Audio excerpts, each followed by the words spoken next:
Pope Francis's groundbreaking new document, Amoris Laetitia, The Joy of Love, asks the Church to meet people where they are, consider the complexities of people's lives, and respect people's consciences when it comes to moral decisions. The apostolic exhortation is mainly a document that reflects on and encourages families. But it is also the Pope's reminder that the Church should avoid simply judging people and imposing rules on them without considering their struggles. His goal is to help families, in fact everyone, experience God's love. All this may require what the Pope calls new pastoral methods. So let's look at the top 5 takeaways from Amoris Laetitia.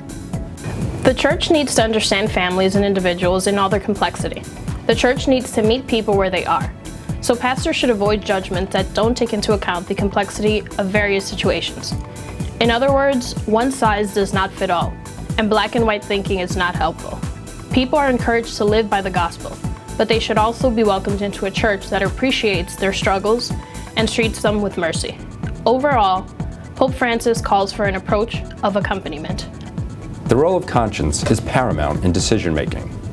Individual conscience needs to be better incorporated into the Church's practice. In other words, the traditional belief that conscience is the final arbiter of the moral life needs to be recovered. The Church is supposed to form consciences, not to replace them, says the Pope. And while it is true a person's conscience needs to be formed by Church teaching, our conscience does much more than just follow rules. Conscience also recognizes with a certain moral security what God asks of us.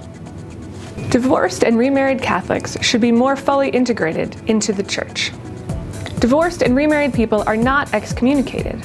Rather, they are members of our Church. We can help them feel more welcome in the Church in a few pastoral ways, says the Pope. By looking at the specifics of their situation, by having priests counsel them privately in what's called an internal forum, and by respecting that the final decision about their level of participation in the Church is ultimately left to their conscience. We should no longer talk about people living in sin. In a sentence reflecting a new approach, the Pope says, "It can no longer simply be said that those living in irregular situations are living in a state of mortal sin. Other members of non-traditional families, like single mothers, need to be offered understanding, comfort, and acceptance. When it comes to these people, the Church needs to stop applying moral laws as if, in the Pope's vivid words, they were stones to throw at a person's life."